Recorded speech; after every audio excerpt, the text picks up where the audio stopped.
This is Philly Sports with Giovanni. E-A-G-L-E-S, Eagles! This podcast is powered by Eagle Maven of Sports Illustrated. Blitz is coming. Hurts sees it, gets rid of it. It's caught for the touchdown! Here's your host, Giovanni Hamilton.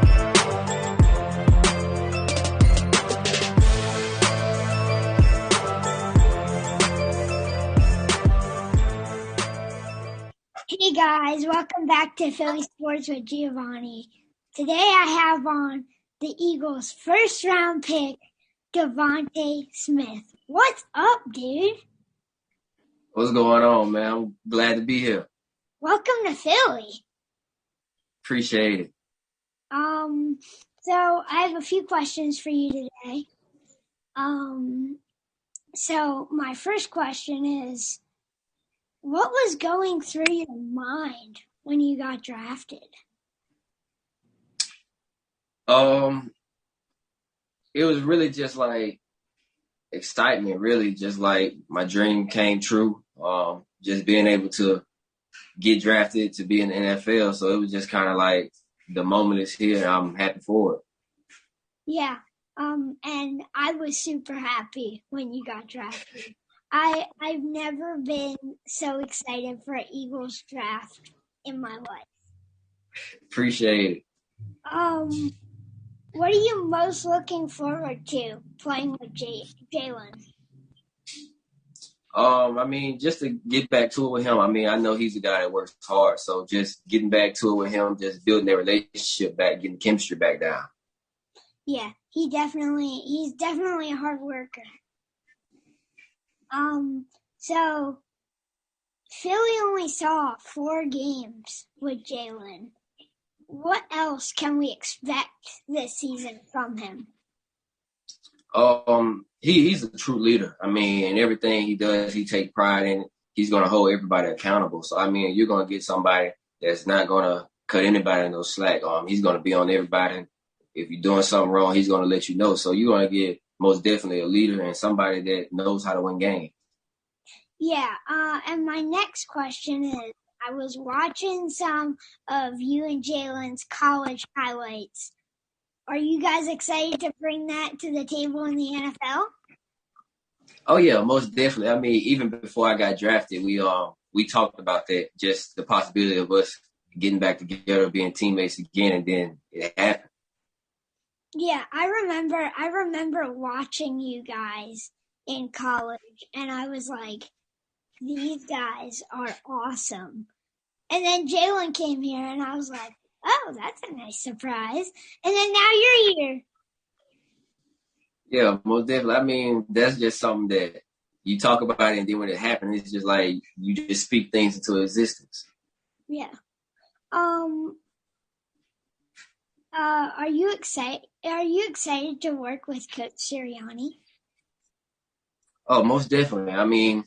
He's a coach that he's a true competitor. So just like him being a competitor and just with me, it just makes everybody around you just want to do better. So, he brings the fire in everything he does.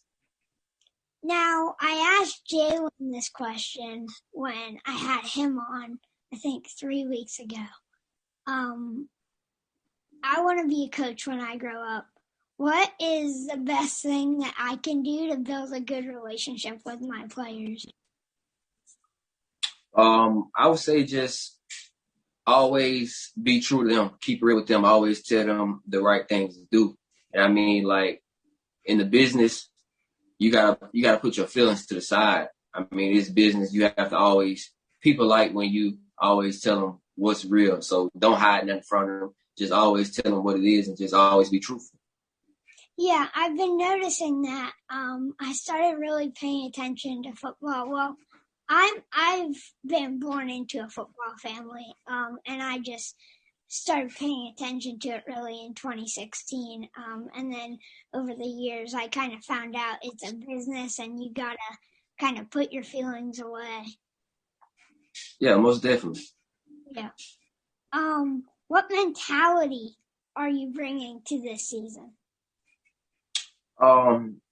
Just the mentality of that, like, if you got to work to make things be how you want it to be. I mean, if you're going to go to practice every day and you're not going to work hard, then, I mean, the game is not going to work out how you want it to be. So I truly believe that you go to practice, you work hard at practice, you do what you have to do, it's going to translate to the game. And practice is harder than the game to be. So if you go to practice with the right mindset and do the things you have to do, when you get to the game, it'll be easy.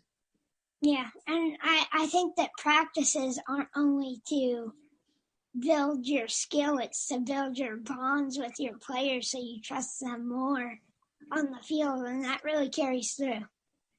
Oh, yeah, most definitely, because if you don't necessarily have that bond with your teammates at practice, then you're not going to get it in the game. If the communication is not there in practice, the communication won't be there in the game. Yeah. Have you had a cheesesteak yet? And if you have, where's your favorite place to go? I had one. I don't remember where I got it from, but I have some places. I'm gonna go back through the comments and go to some of the places that the people recommended. So I look forward to that most definitely. Going and try some cheesesteaks at different places. Yeah, you gotta check out the Conchi Bakery too. They make some good tomato pies. Tomato pies? Yeah, it's kind of like pizza, but it's made with like tomato paste, and then it's got like cheese on it. I might look into that. Yeah, and they have really good cannoli too. What did it feel like to win the Heisman Trophy? I mean, I was shocked. Like, I couldn't believe it. Just like when it happened, I kind of just sat there because it was just like, it didn't feel real. But like once it kind of like set in, it was just like, this is something that I never thought about winning the Heisman. It's something that I was just like, receivers don't win the Heisman. Like, it's no chance. But then like, it happened and it was just like, never set the bar too low. You got to like set the bar high. And I mean, like, you eventually get to it. Yeah, because it's been a long time since a receiver has won the Heisman. I don't have it here, but I just came up with another question. Why number 6? Why are you wearing number 6? I mean, when I came into college, that's what I had. In high school, I wore 3. So when I came to college, I couldn't get 3, so I got 6. And I mean, might as well just stick with it. Ain't no need to change it.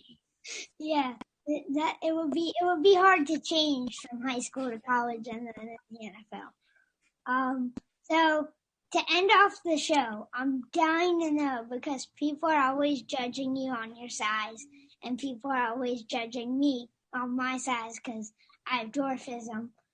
How do you overcome that? Because you make it look so easy.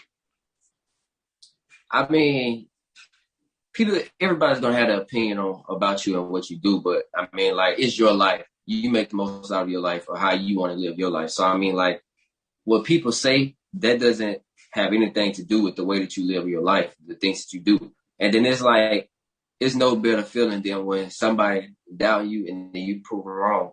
And then it's just like, you just gonna keep doubting me. I'm just gonna keep doing it. So it's just like, you want to sit up here and just give me something to make me go harder. I mean, I appreciate it. So I look at it like that. When people doubt me, I don't get mad. I appreciate when people doubt me. Yeah, because I use criticism as kind of fuel to keep going. That's why I really tried to build my podcast and my Twitter page and all that stuff just because I get so much criticism.